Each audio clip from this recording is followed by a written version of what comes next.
Shalom, Haverim, Shalom, Haverim, Shalom, Shalom. Salikram, Salikram, Shalom, Shalom. We are here today in mourning and in grief, but we are not here today just to mourn. We are here today, in the words of the labor organizer Mother Jones, and she said to the world that her mission was to mourn for the dead, but to fight like hell for the living. And so we are here in this moment where there is such intense grief and mourning, where every minute, every day, we read new headlines, we see new news, and we are overwhelmed with grief, and every day we have been mourning. Every day we have been praying. Every day we have been seeing the number of people who have been killed. Every day we have been seeing the number of people who have been injured. Every day we are seeing the number of people who have been separated from their families and cannot communicate with their families. So we are here today to mourn for the dead, but to fight like hell for the living. And so we came into this office and we locked arms and we called on our senator, our elected representative, to do everything in her power, everything with every fiber of her body, to stop the pending genocide and call for a ceasefire. And instead of doing that, we got arrested. And now we are back here today because the carnage is continuing and getting worse, and we are not going to stop until we hear that our senator is doing everything in her power, everything with every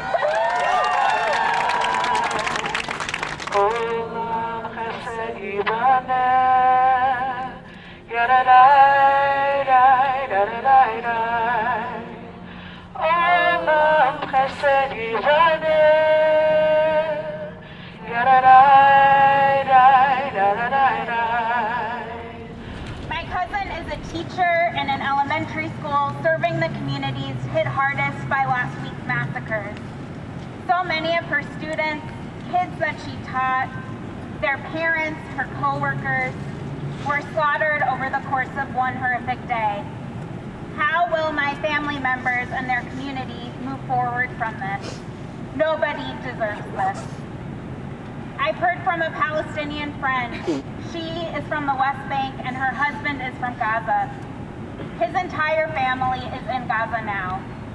His family has had to move multiple times over the last 10 days in search of food, water, shelter, and safety. The truth is they have nowhere safe to go. Every time my friends manage to get a message from their family, they prepare for it to be the last time they ever hear from them. They hear about all the images of death their loved ones in Gaza have already witnessed. They hear about their neighbors, kids who have been killed, and they brace for it to continue getting even worse. How are they going to survive this? Nobody deserves this. We have no choice but to face all the suffering, all of this loss, to face the 16-year siege and decades of occupation and injustice. We face death and violence and fear in a system, and it's only becoming more entrenched in this moment. Nobody deserves this. Now more than ever, we can't lose sight of a vision for the future where all people are able to live in freedom, equality, and safety. The events of the last 10 days have shown us there is no such thing as safety for some unless there is safety for everyone.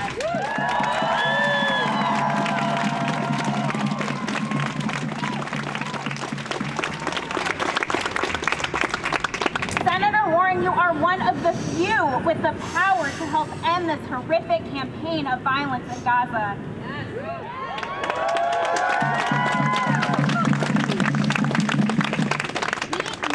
To call for a ceasefire.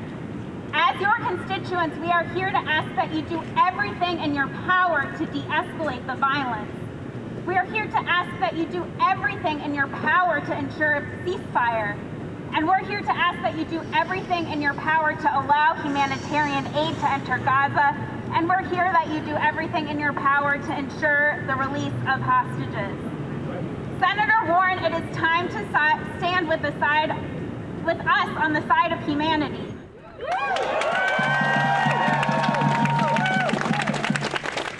Protect life and to hold on to and fight for a future where Palestinians and Israelis live with true equality, safety, and dignity.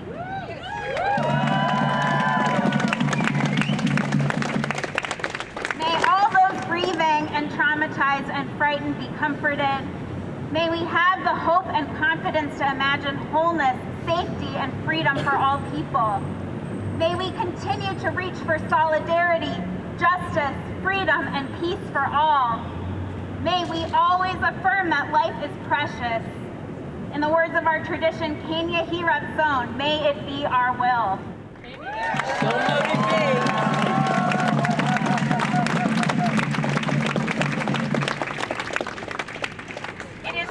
To be in solidarity with other Jewish organizations in the Boston area.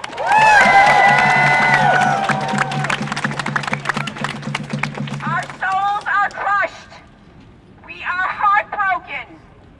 And we are angry. Yes. We are enraged. Yes. The violence is awful. And it has been going on for decades. The violence did not come out of nowhere. Oppression breeds violence. That's right. Palestinians have been killed for decades. They have been moved from their homes in a violent way. They have been arrested, detained. Children have been taken from their homes. Violence is bred by oppression. We are angry, and right now, as we speak, hundreds and hundreds of Jewish Voice for Peace and Jewish allies, and if not now, have been arrested at the Rotunda at our capital.